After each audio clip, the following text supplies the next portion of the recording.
Hello everyone, स्वागत है आप सबका आज के इस वीडियो में। आज हम लास्ट 6 मंथ्स के करंट अफेयर्स के 10 मोस्ट इम्पॉर्टेंट क्वेश्चंस कवर करने वाले हैं।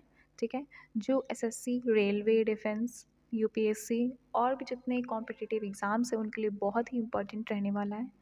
ठीक है, एंड इस वीडियो के साथ जो क्वेश्चंस मैं डिस्कस कर रही हूँ उनका पीडीएफ लिंक डिस्क्रिप्शन में दिया गया है। ठीक है, जिससे आप इजीली डाउनलोड करके रिवीजन कर सकते हो।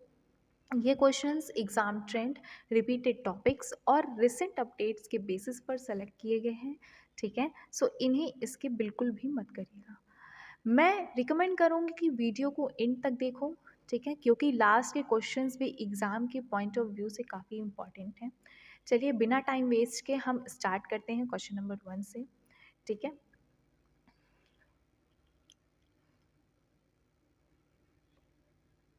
सो ये रहा आपका क्वेश्चन नंबर 1।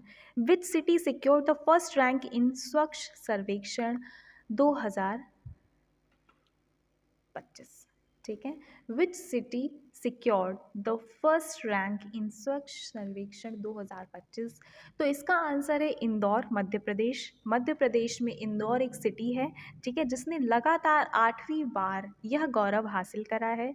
17 जुलाई 2025 को राष्ट्रपति द्रौपदी मुर्मू जी द्वारा दिए गए इन पुरस्कारों में इंदौर के साथ साथ अन्य शहरों ने भी बाजी मारी है। यानी कि इंदौर के साथ साथ भी इंदौर फर्स्ट नंबर पे है। सो सेकंड थर्ड नंबर पर कौन कौन से हैं आपका? सेकंड नंबर पे है सूरत। सूरत कहाँ पे है? गुजरात पे है। और जो थर्ड नंबर पे है वो है नवी मुंबई। नवी मुंबई कहाँ पर है?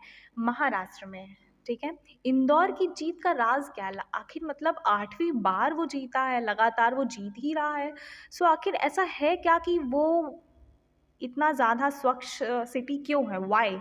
What's the reason behind this? So the reason is कि इसकी सफलता के पीछे वहाँ का 100% कचरा कलेक्शन, कचरे का सही वर्गीकरण, सोर्स सेग्रीगेशन, ठीक है, और कचरे से बायो सीएनजी बनाने वाले बड़े प्लांट्स का अहम योगदान है। यानी कि यहाँ पर क्या होता है कि हर चीज़ को प्रॉपर मैनर पे करा जाता है। लाइक सूखा कचरा अलग, गीला अलग, है ना। फिर उस कचरे को क्या बायो सीएनजी में कन्वर्ट करना, यानी कि एक तरीके से उसको वापस से क्या करना, रिसाइकल करना। ठीक है, सो ये क्या है, ये इन्हीं सब कारणों से क्या है, इंदौर हर बार क्या है, जीत जाता है। ठीक है, स्वच्छ सर्वेक्षण अभियान 2025 में पहली रैंक हासिल करी है किसने? इंदौर ने। ठीक है, सो आगे चलते हैं हम लोग। ये तो आपका हो गया इंदौर वाला। क्वेश्चन नंबर 2 है हमारा, where was the 17th BRICS summit held in 2025? ठीक है, तो इसका आंसर क्या है? Rio de Janeiro. यानी कि 17वें ब्रिक्स शिखर सम्मेलन 2025 की मेज़बानी ब्राज़ील ने की। ठीक है, यह सम्मेलन ब्राज़ील के शहर रियो डी जेनेरियो में 6 और 7 जुलाई 2025 को आयोजित किया गया था। ठीक है, यानी कि ये जो रियो डी जेनेरियो है ये एक शहर है, कहाँ पे है? ब्राज़ील में है, और इसमें 6 और 7 जुलाई 2025 को आयोजित किया गया था। ठीक है, 17वां ब्रिक्स शिखर सम्मेलन। इसकी थीम क्या थी? इसकी थीम थी strengthening global south corporation for a more inclusive and sustainable governance. यानी कि समावेशी और टिकाऊ शासन के लिए ग्लोबल साउथ सहयोग को मजबूत करना। यानी कि इस थीम का क्या मतलब है? इस थीम का मतलब है कि ग्लोबल साउथ के देश आपस में सहयोग बढ़ाएं ताकि समावेशी विकास हो और लंबे समय तक टिकाऊ शासन व्यवस्था बनाई जा सके। ठीक है, यानी ये जो विषय है ये किस बात पर जोर देता है? ये इस बात पर जोर देता है कि गरीब और विकासशील देश मिलकर सहयोग करें ताकि सबका विकास हो और भविष्य के लिए मजबूत और टिकाऊ नीतियाँ बनाई जा सकें। अब गरीब और विकासशील देश कौन से हैं? अब यहाँ पर गरीब और विकासशील देश कौन से हैं? तो गरीब देश वो होते हैं जहाँ लोगों की एवरेज इनकम क्या होती है? कम होती है, और जो बेसिक नीड्स होती हैं जैसे कि शिक्षा, स्वास्थ्य, रोजगार, ये सब क्या है, पूरी तरह से विकसित नहीं होती हैं। आसान भाषा में अगर कहें तो कम इनकम, ज़्यादा गरीबी और कम इंडस्ट्रियल डेवलपमेंट। ठीक है, अब ऐसे कौन से देश हैं, तो कुछ अफ्रीकी और एशियाई देश हैं जो कि गरीब देश हैं। विकासशील देश कौन से हैं, विकासशील देश वो हैं जो तेज़ी से आगे बढ़ रहे हैं। ठीक है, for example Bharat, Brazil, Indonesia. ठीक है, यहाँ पर क्या है, इकोनॉमी ग्रोथ कर रही है होती है और इंफ्रास्ट्रक्चर बन रहा होता है। ठीक है, जॉब्स और इंडस्ट्रीज़ बढ़ रही होती है। ठीक है, so that is the difference between these two. आगे क्या लिखा है, आगे लिखा है नए सदस्य। इस सम्मेलन में इंडोनेशिया को आधिकारिक तौर पर ब्रिक्स के पूर्ण सदस्य के रूप में शामिल किया गया। यानी कि इसका जो नया सदस्य है वो कौन बना है, इंडोनेशिया बना है। घोषणा क्या हुई है, सम्मेलन के अंत में रियो डी जेनेरियो घोषणा पत्र को अपनाया गया, जिसमें 126 महत्वपूर्ण प्रतिबद्धताएं शामिल थीं। अब हमने ये तो जान लिया कि ये कहाँ पर हुआ। अब हम ये जानते हैं कि ब्रिक्स होता क्या है। तो ये एक एक्रोनिम यानी एक संक्षिप्त रूप एक्रोनिम है। ठीक है, जिसमें कि जो हर एक लेटर है वो किसको रिप्रेजेंट कर रहा है, कंट्री को रिप्रेजेंट कर रहा है। यानी कि बी से Brazil, R for Russia, I for India, C for China, S for South Africa. ठीक है, यानी कि ये जो पूरा वर्ड है इसमें हर एक जो लेटर है वो इंडिविजुअल कंट्री को रिप्रेजेंट कर रहा है। ठीक है, यह समूह हाल ही में और भी बड़ा हुआ है। अब इसमें 6 नए देश भी पूर्ण सदस्य बन गए हैं। ठीक है, मिस्र, इथियोपिया, ईरान, सऊदी अरब, संयुक्त अरब अमीरात, यूएई यानी कि United Arab Emirates and Indonesia. ठीक है, यस, ओके। थर्ड क्वेश्चन में है INS Udaygiri belongs to which category of warship. यानी कि आईएनएस उदयगिरी कौन सी कैटेगरी की वारशिप है। वॉरशिप का मतलब होता है युद्धपोत। ठीक है, आपका आईएनएस उदयगिरी भारतीय नौसेना का एक बेहद आधुनिक और शक्तिशाली युद्धपोत है। यह एक स्टेल्थ फ्राइगेट, पहले मैं पूरा कवर करती हूँ फिर मैं आपको बताती हूँ युद्धपोत का पूरा एग्जैक्ट मीनिंग। ठीक है, सबसे पहले इसको कवर करते हैं। यह एक स्टेल्थ फ्राइगेट, ठीक है, स्टेल्थ फ्राइगेट की श्रेणी में आता है। स्टेल्थ का मतलब क्या होता है, यहाँ पर इसका डिज़ाइन ऐसा होता है कि दुश्मन के रडार पर आसानी से पकड़ में नहीं आता है। ठीक है, जिससे यह समुद्र में एक साइलेंट प्रेडेटर की तरह काम करता है।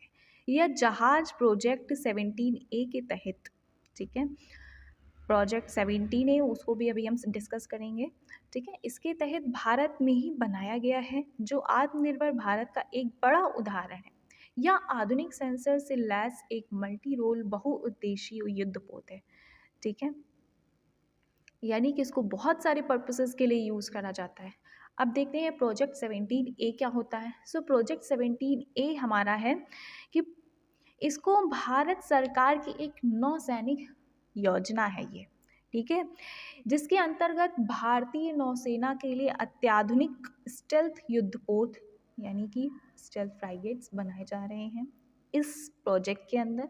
ठीक है, इन युद्धपोतों की खास बात यह है कि ये रडार पर कम दिखाई देते हैं। इनमें आधुनिक हथियार प्रणाली, मिसाइल सिस्टम और हाईटेक सेंसर लगे होते हैं। ठीक है, इस परियोजना का मुख्य उद्देश्य क्या है। इसका मुख्य उद्देश्य यह है कि भारत की समुद्री सुरक्षा को मजबूत बनाना।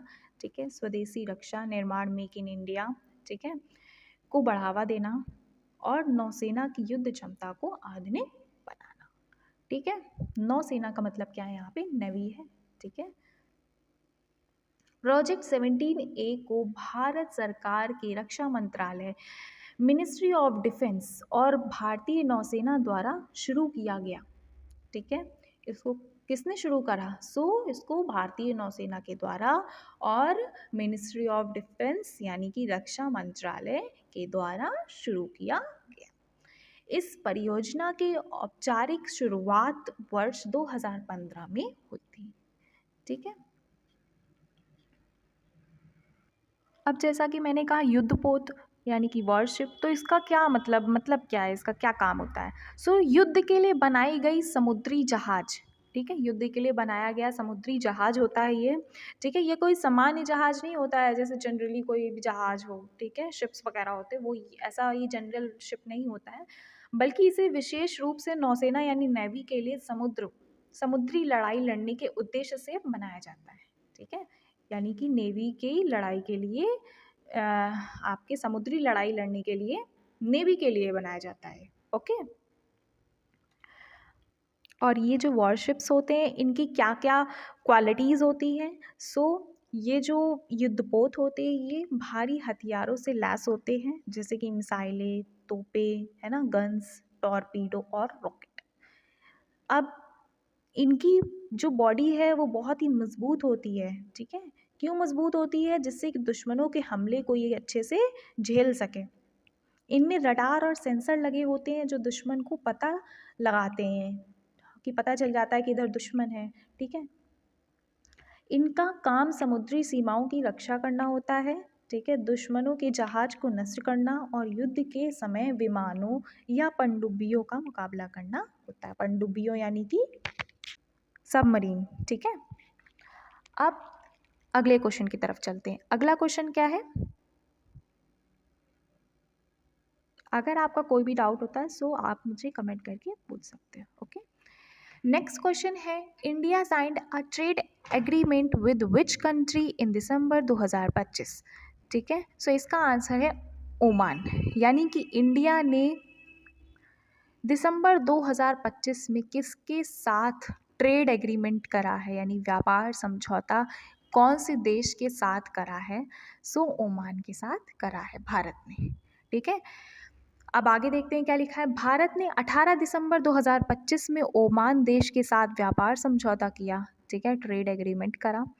इस समझौते का मुख्य उद्देश्य दोनों देशों के बीच व्यापार, निवेश और आर्थिक सहयोग को बढ़ावा देना है। भारत और ओमान के बीच CEPA यानी comprehensive economic partnership agreement sign हुआ, जिसका उद्देश्य दोनों देशों के आर्थिक रिश्तों को मजबूत बनाना है, ठीक है। आया समझ में?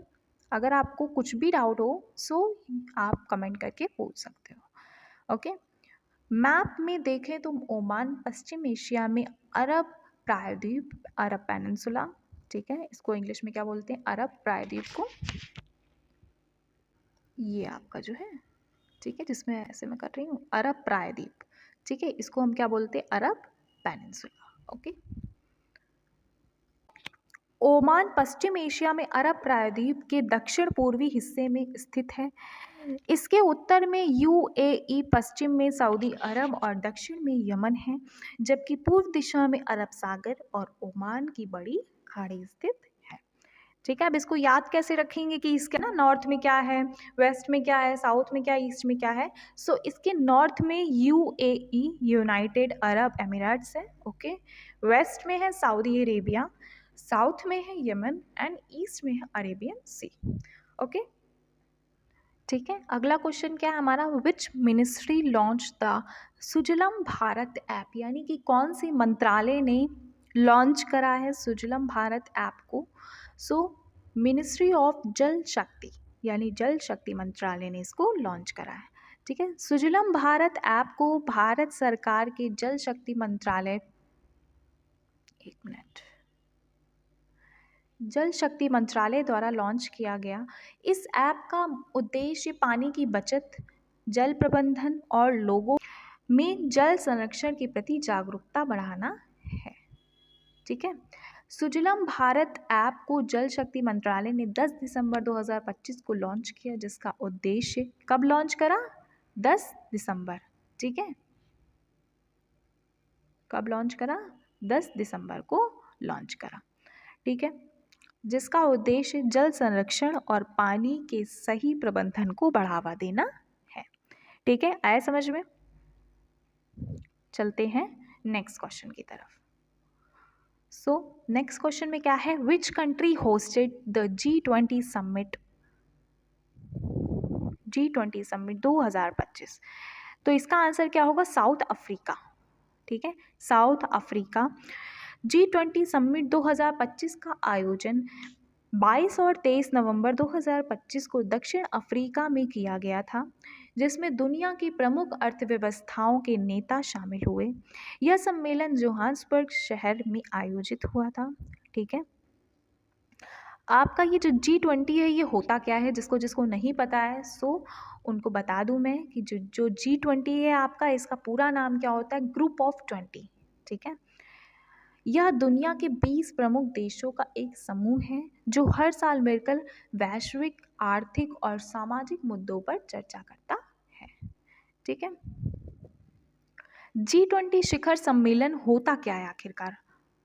तो G20 शिखर सम्मेलन एक अंतर्राष्ट्रीय बैठक होती है जिसमें दुनिया के 20 प्रमुख देश, 19 देश प्लस एक यूरोपीय संघ, ठीक है, एक यूरोपीय संघ यानी कि यूरोपियन यूनियन आपका, के नेता शामिल होते हैं। इस बैठक का मुख्य उद्देश्य वैश्विक अर्थव्यवस्था को मजबूत बनाना और देशों के बीच सहयोग को बढ़ाना है। ठीक है, यानी कि ये एक अंतर्राष्ट्रीय बैठक होती है, इंटरनेशनल मीटिंग है। ठीक है, जिसमें 20 कंट्रीज शामिल होती हैं एंड जिसमें आपका 19 आपके देश हैं और एक क्या है, यूरोपीय संघ है। ठीक है, इसके नेता शामिल होते हैं एंड इसका जो मेन मोटिव है वो क्या है, सो विश्व अर्थव्यवस्था को स्थिर बनाना, महंगाई, गरीबी, बेरोजगारी जैसे मुद्दों पर चर्चा, देशों के बीच आपसी सहयोग बढ़ाना, सतत विकास और जलवायु परिवर्तन पर विचार। ठीक है, G20 शिखर सम्मेलन में कौन शामिल होता है, सो सदस्य देशों के प्रधानमंत्री, राष्ट्रपति शामिल होते हैं, वित्त मंत्री और केंद्रीय बैंक गवर्नर। ठीक है, अगला क्या है आपका, अंतर्राष्ट्रीय संगठन IMF। ठीक है, अगला है, आगे क्या लिखा है आपका, G20 शिखर सम्मेलन क्यों महत्वपूर्ण है? ठीक है, G20 शिखर सम्मेलन क्यों महत्वपूर्ण है, क्योंकि G20 यानी कि जो 20 देश हैं वो मिलकर दुनिया की लगभग 80%, ठीक है, 80% अर्थव्यवस्था का प्रतिनिधित्व करते हैं। इसलिए यहाँ लिए गए जो भी डिसीजंस हैं, ठीक है, उनका पूरी दुनिया पर असर पड़ता है, यानी कि ऑल ओवर द वर्ल्ड। ठीक है, आगे बढ़ते हैं हम लोग। अगला क्वेश्चन क्या है, 7 नंबर क्वेश्चन पे अब हम लोग आ चुके हैं, 3 क्वेश्चंस बचे हैं। ठीक है, RELOS agreement is related to cooperation between India and which country, यानी रेलोज एग्रीमेंट किससे संबंधित है? ठीक है, सो ये एक ऐसा समझौता है जो भारत और रूस के बीच हुआ है। मैं आपको बता दूं इसका आंसर क्या है, रशिया है। ठीक है, रेलोज एग्रीमेंट जो है आपका वो भारत और रूस के बीच हुआ है, जिससे दोनों देशों की सेनाओं के बीच लॉजिस्टिक सपोर्ट और रक्षा सहयोग को मजबूत किया जाएगा। ठीक है, इस एग्रीमेंट पर दोनों देशों ने 18 फरवरी 2025 को Moscow, capital of Russia, Moscow क्या है आपकी, कैपिटल ऑफ रशिया, ठीक है, में साइन किया गया है। ठीक है, signed by ambassador of India and deputy defence minister of Russia. RELOS होता क्या है भाई, रेलोज का फुल फॉर्म है reciprocal exchange of logistic support. ठीक है, इसका मतलब है आपसी लॉजिस्टिक सहायता का आदान प्रदान, यानी कि दो देश एक दूसरे की सेना यानी आर्मीज को ज़रूरत पड़ने पर क्या क्या प्रोवाइड करते हैं, सो फ्यूल, ठीक है, फूड, खाना, मरम्मत सुविधाएं, बेस सपोर्ट एक्सेट्रा, इस तरह की सुविधा प्राप्त कराते हैं। ठीक है, वेट अ मिनट, ये आपके हो गए। ठीक है, आगे चलते हैं, आगे क्या है, so the two state solution conference 2025 was organized in which city, यानी कि टू स्टेट सॉल्यूशन कॉन्फ्रेंस 2025 जो है आपकी वो ऑर्गेनाइज कौन सी सिटी में हुई, सो इसका आंसर है न्यूयॉर्क। ठीक है, टू स्टेट सॉल्यूशन कॉन्फ्रेंस 2025 का आयोजन न्यूयॉर्क शहर में यूनाइटेड नेशंस हेडक्वार्टर्स, ठीक है, संयुक्त राष्ट्र मुख्यालय में किया गया था। इस सम्मेलन की मुख्य बैठकें 28 से 30 जुलाई 2025 तक आयोजित की गईं और बाद में 22 सितंबर 2025 को फिर से शुरू हुई। इस अंतर्राष्ट्रीय बैठक का प्राथमिक उद्देश्य क्या था, फिलिस्तीन और इजराइल के बीच शांतिपूर्ण समाधान के लिए एक अंतर्राष्ट्रीय रूपरेखा स्थापित करना था। दोनों देशों के बीच जमीन, सीमा और अधिकारों को लेकर तनाव है। टू स्टेट सॉल्यूशन का मतलब क्या है? टू स्टेट सॉल्यूशन का मतलब है इजराइल और फिलिस्तीन को दो अलग अलग देशों के रूप में मान्यता देना, ताकि कि क्या हो सके, दोनों देशों के बीच शांति बनी रहे। ठीक है, इस योजना के अनुसार एक देश इजराइल होगा और दूसरा देश क्या होगा, फिलिस्तीन, यानी कि दो अलग अलग देश बन जाएंगे। ये टू स्टेट सॉल्यूशन का मोटिव है। ठीक है, ताकि दोनों देश शांति के साथ रह सके और लंबे समय से चल रहा जो विवाद है वो खत्म हो सके। ठीक है, इजराइल और फिलिस्तीन पश्चिम एशिया के मध्य पूर्व, west Asia, middle east region क्षेत्र में स्थित है और भूमध्य सागर के पास पाए जाते हैं। ठीक है, आगे देखते हैं। आगे क्या क्वेश्चन है, which international group discussed artificial intelligence governance in 2025, यानी कि आपका ब्रिक्स इसका आंसर है। ठीक है, 2025 में आर्टिफिशियल इंटेलिजेंस एआई गवर्नेंस पर ब्रिक्स समूह द्वारा चर्चा की गई, यानी कि किसने चर्चा की, कौन सा ऐसा ग्रुप था जिसने उस पर बात करी? किसने बात करी? ब्रिक्स ने। ठीक है, अभी जो हमने एक पीछे क्वेश्चन देखा था ब्रिक्स समिट वाला, ठीक है, वही है आपका। उस आपके समिट में ये एआई पर भी क्या हुई, बात हुई। ठीक है, और भी टॉपिक्स के साथ साथ आपका एआई जो है, ठीक है, उस पर भी आपकी बात हुई है। ठीक है, एआई गवर्नेंस पर। ठीक है, इसका उद्देश्य क्या है? इसका उद्देश्य है एआई तकनीक के सुरक्षित, जिम्मेदार और सहयोगात्मक उपयोग को बढ़ावा देना था। ठीक है, एआई गवर्नेंस पर चर्चा ब्रिक्स समिट के दौरान जुलाई 2025 में हुई थी। ठीक है, ब्रिक्स देशों ने व्यापार, निवेश और विकासशील देशों की आर्थिक मजबूती पर जोर दिया। ब्रिक्स समिट 2025 का आयोजन ब्राज़ील के रियो डी जेनेरियो शहर में हुआ था। ठीक है, सदस्य देशों के बीच वैश्विक सहयोग और संतुलन विकास को मजबूत करने की सहमति बनी। ठीक है, ब्रिक्स समिट का जो वेन्यू है, जैसा कि हमने अभी एक क्वेश्चन में पीछे पढ़ा है, कहाँ पर हुआ था? रियो डे जेनेरियो में हुआ था और ये कहाँ पर है? ब्राज़ील में है। ठीक है, एआई गवर्नेंस डिस्कशन हुआ है। ठीक है, किसने करा है ये डिस्कशन? ब्रिक्स ग्रुप ने करा है।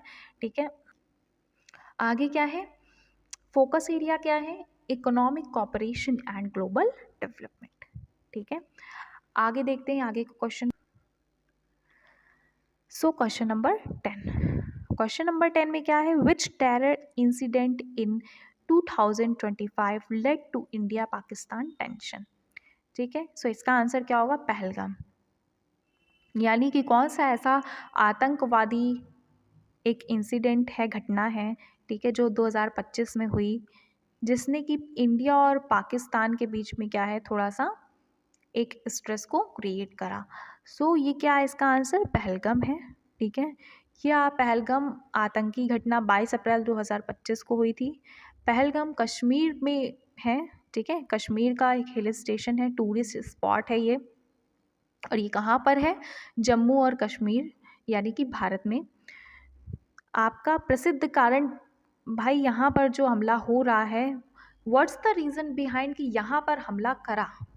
ठीक है, यहाँ पर हमला इसलिए हुआ क्योंकि यहाँ पर हरे भरे मैदान हैं, पहाड़ हैं, नदियाँ हैं, अमरनाथ यात्रा का यहाँ पे बेस कैंप है। ठीक है, पहलगाम में हुआ हमला आतंकवादी तत्वों द्वारा किया गया था, जिसका उद्देश्य इलाके में अशांति फैलाना और सुरक्षा स्थिति को कमज़ोर करना था। सुरक्षा एजेंसियों के अनुसार इस हमले को पाकिस्तान से जुड़े सीमा पर आतंकी नेटवर्क, ठीक है, पाकिस्तान से जुड़े सीमा पार आतंकी नेटवर्क के समर्थन से जोड़ा गया। ठीक है, यानी कि बताया जा रहा है ये जो नेटवर्क है ये कहाँ से है? आपका पाकिस्तान से है। ठीक है, ये जो हमला हुआ है, हमले के बाद दोनों देशों के बीच राजनयिक डिप्लोमेटिक तनाव बढ़ गया। कश्मीर और सीमावर्ती इलाकों में सुरक्षा बढ़ाई गई और निगरानी मजबूत की गई है। ठीक है, आतंकी नेटवर्क पर जांच और कार्रवाई को तेज किया गया था। भारत ने इस मामले को वैश्विक मंचों पर जैसे संयुक्त राष्ट्र, यानी कि United Nations, G20, BRICS, quad देशों के मंच दो तरफा और बहुपक्षीय अंतर्राष्ट्रीय बैठकों में यानी कि बायलैटरल मल्टीलैटरल मीटिंग्स, ठीक है, आतंकवाद से जोड़कर उठाया। क्वाड का मतलब क्या है? G20 का मतलब हमने समझ लिया, ब्रिक्स का मतलब समझ लिया, अब क्वाड का मतलब क्या होता है? क्वाड का मतलब होता है क्वाड्रिलेटरल सिक्योरिटी डायलॉग, ठीक है। ये एक अंतर्राष्ट्रीय समूह है, ये भी क्या है? एक इंटरनेशनल ग्रुप है, ठीक है। इसके सदस्य देश कौन कौन से हैं? सो भारत है, ठीक है, USA है, अमेरिका, जापान है, ऑस्ट्रेलिया है, और जो हिंद प्रशांत यानी इंडो पैसिफिक क्षेत्र में शांति और सुरक्षा को बढ़ावा देने के लिए काम करते हैं, ठीक है। सो आज के लिए इतना ही। उम्मीद करती हूँ ये सेशन आपके रिवीजन के लिए हेल्पफुल रहा होगा, ठीक है। अगर आपको ये वीडियो यूज़फुल लगी है तो लाइक ज़रूर करें, अपने फ्रेंड्स के साथ शेयर करें और चैनल को सब्सक्राइब करना ना भूलें, क्योंकि आने वाली वीडियोस आपको तभी प्रोवाइड होंगी जब आपने चैनल को सब्सक्राइब करा होगा, ठीक है। सो आज के लिए इतना ही, मिलते हैं नेक्स्ट वीडियो में। Thank you so much.